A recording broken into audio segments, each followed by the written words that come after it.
student. I am Tamanna from Vishwas Navshada Public School, Pune. Welcome in day 20 of class 8th Science. Today we are going to revise chapter number 1. As you know, your test we have from 7th of June. तो उस test के लिए हम लोग revise कर रहे हैं chapter 1 और चैप्टर 2 रिवाइज करेंगे दोनों, because syllabus of test is chapter 1 and chapter 2. तो let me start revision of chapter 1.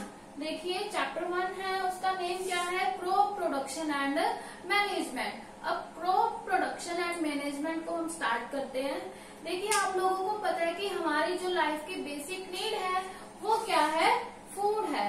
Food से हमें एनर्जी मिलती है, फूड हमारे ग्रोथ के लिए जरूरी है और फूड हमारी डेली एक्टिविटीज को परफॉर्म करने के लिए जरूरी है. ठीक है, जैसा कि आप लोग जानते हैं कि पहले लोग क्या करते थे, लोगों के पास कोई सोर्स नहीं था फूड बनाने का. ठीक है, और किसी भी तरह से उनके पास फूड का कोई सोर्स नहीं था. लोग क्या करते थे, फॉरेस्ट में रहते थे, वहां से क्या है वो रो वेजिटेबल्स या लीव्स जो भी या फिर एनिमल को हंट करके उसको ईट करते रहते थे. बट धीरे धीरे क्या किया लोगों ने? कल्टीवेट और क्रॉप सीखा, मतलब क्रॉप की कल्टीवेशन को सीखा धीरे धीरे. फिर उसके बाद उन्होंने पहले व्हीट लगाना स्टार्ट किया, फिर राइस लगाना स्टार्ट किया, उसके बाद दूसरे प्लांट उन्होंने या फिर दूसरी क्रॉप उन्होंने लगानी स्टार्ट की. तो एग्रीकल्चर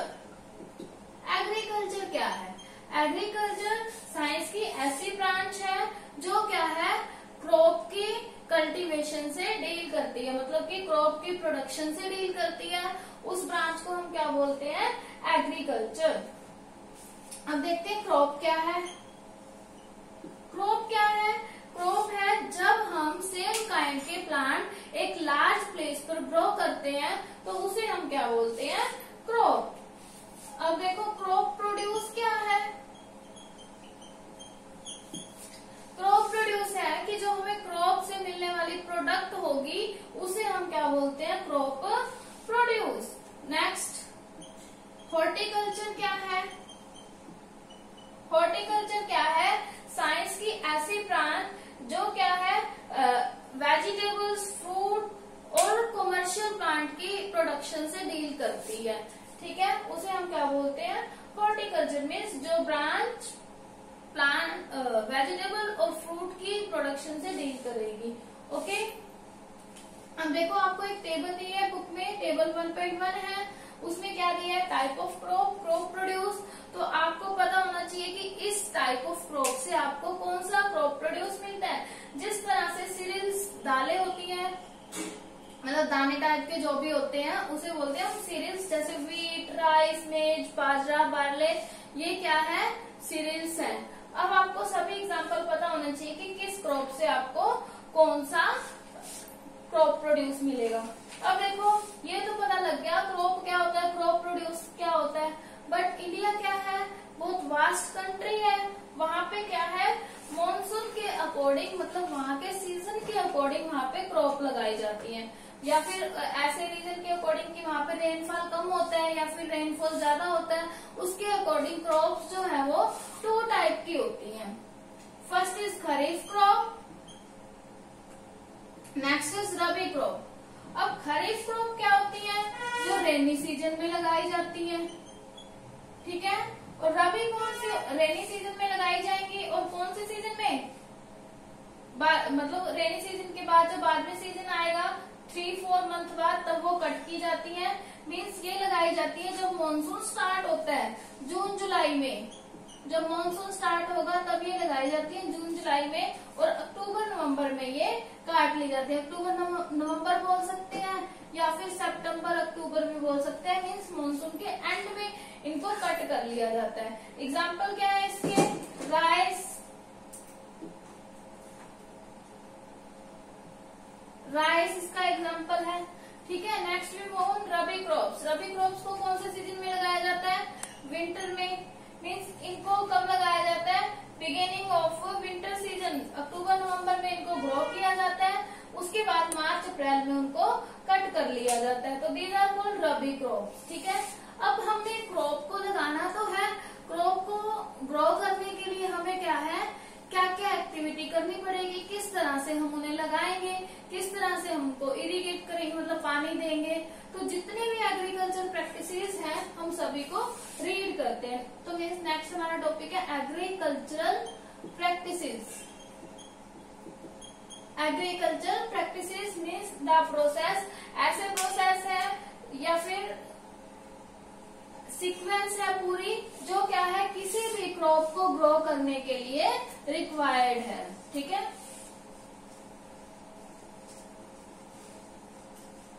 अब देखो फर्स्ट स्टेप क्या होता है, जब भी हम क्रॉप को ग्रो करने के लिए सबसे पहले सीड लगाते हैं, बट सीड को लगाने से पहले हम क्या करते हैं, सॉइल को प्रिपेयर करते हैं। प्रेपरेशन ऑफ सॉइल कि सबसे पहले हम क्या करेंगे, सॉइल को प्रिपेयर करेंगे। अब सॉइल को प्रिपेयर करेंगे मीन्स एक क्रॉप को जब कट किया तो सॉइल के अंदर बहुत सारे क्रम्स बन जाते हैं, तो उस क्रम्स को हमें प्लेन भी करना है, सॉफ्ट भी करना है, तो उसके लिए हमें सॉइल को प्रिपेयर करना जरूरी है। अब सॉइल को प्रिपेयर करने के लिए कौन कौन से इम्प्लीमेंट चाहिए, फ्लो,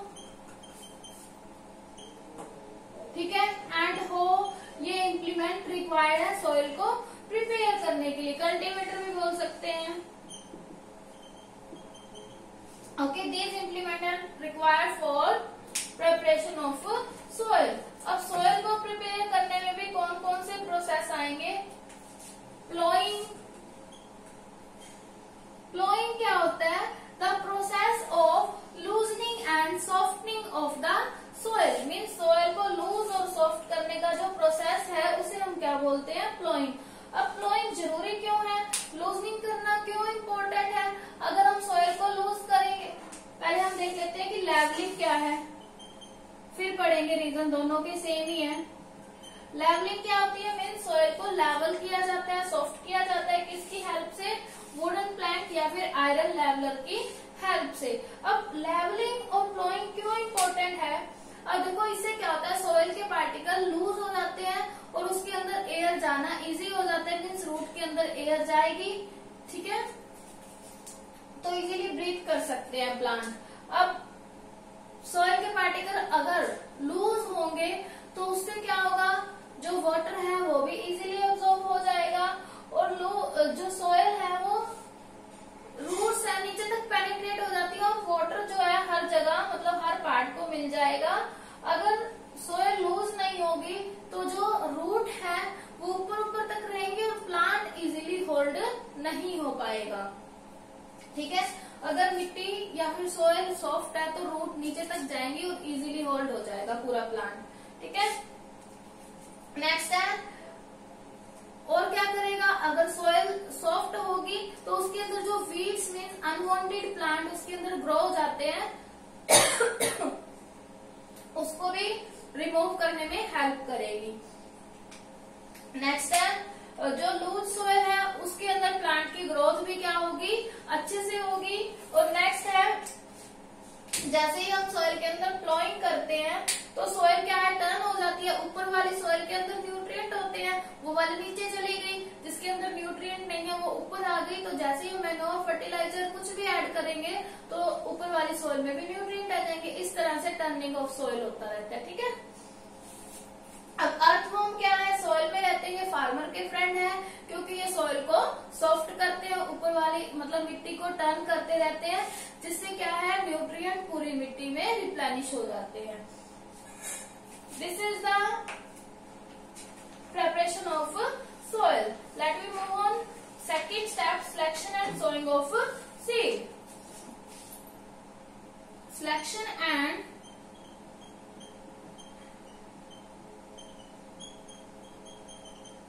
सोइंग ऑफ सीड।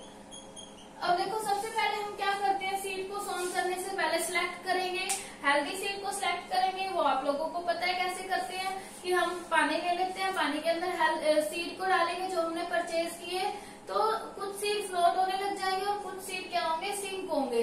अब जो सीड क्या होंगे, फ्लोट होंगे, वो कैसे हैं, डैमेज सीड है उसको हम थ्रो कर देंगे, और जो सिंक हो गए उसे हम ग्रो कर लेंगे, that are healthy seed. Okay, अब सीड को जब हम ग्रो कर रहे हैं तो हमें किस किस चीज का ध्यान रखना चाहिए कि वो राइट डेप्थ पे होने राइट इंटरवल पे होने चाहिए, ठीक है।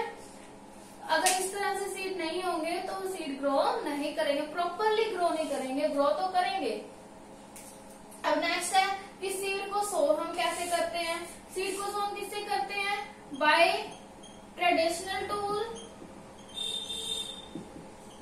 And by seed drill.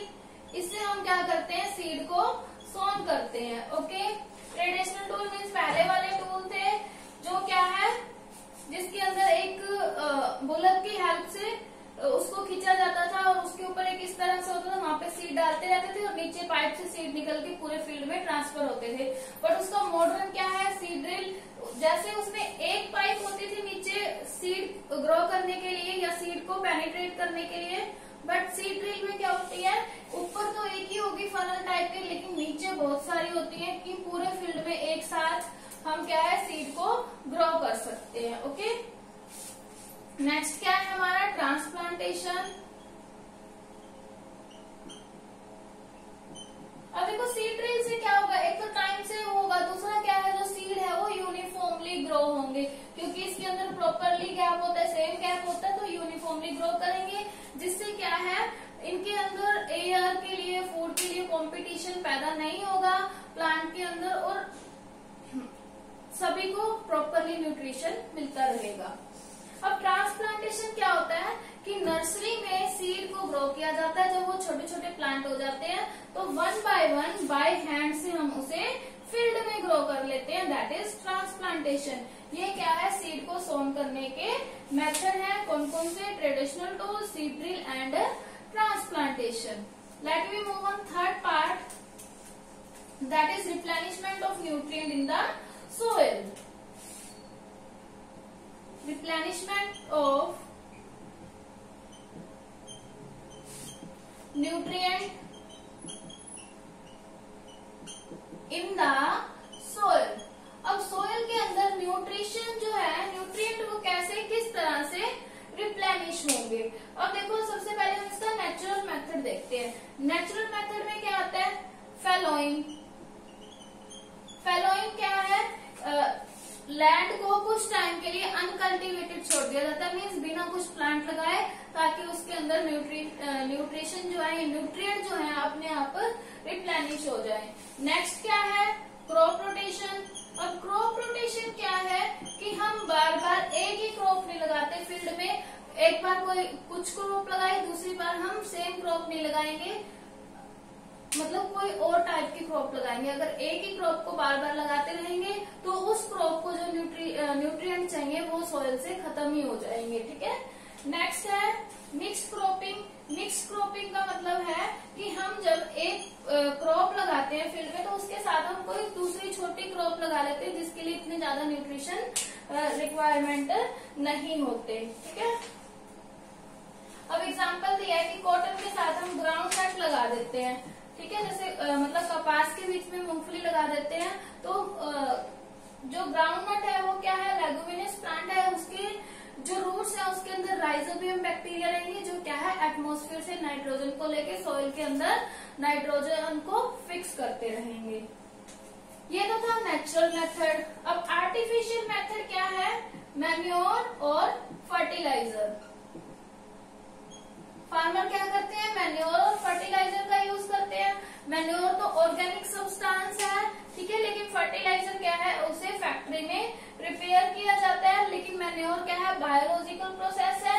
इसमें क्या है? माइक्रोब्स जो माइक्रो ऑर्गेनिज्म ऑर्गेनिक मैटर को डिकम्पोज करते हैं और मैन्योर में चेंज कर देते हैं। इससे फिर क्या है, फील्ड में जो सॉइल है उसको न्यूट्रिएंट मिलता है, अगर हम फील्ड में रिप्लेनिश कर देते हैं तो।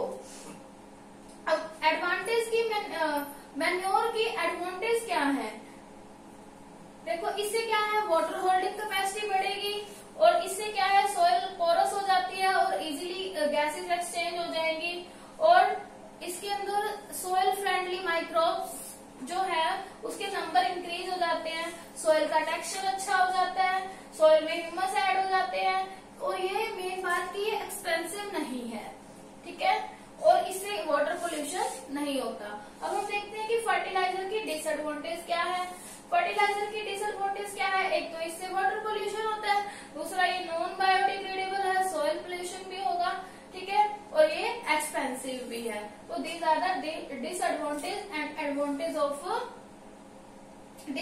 of fertilizer and advantage of manure. Okay, difference दिया है टेबल 1/2 में, आप लोगों को रीड करना है फर्टिलाइजर और मैन्योर में, ठीक है। So student you have to read chapter 1 till page number 11, activity 2। यहाँ तक आपको ये लेसन अच्छे से वर्ड बाय वर्ड रीड करना है, बिकॉज जो आपका टेस्ट होगा वो क्या होगा, एमसीक्यूज होगा। आप लोगों को लेसन के बीच में से क्वेश्चन आएंगे, आपको क्या है ओनली ऑप्शन टिक करना है। अगर आप लेसन रीड करोगे तभी आप समझ पाओगे कि इस क्वेश्चन का आंसर क्या है। Thank you student, bye bye.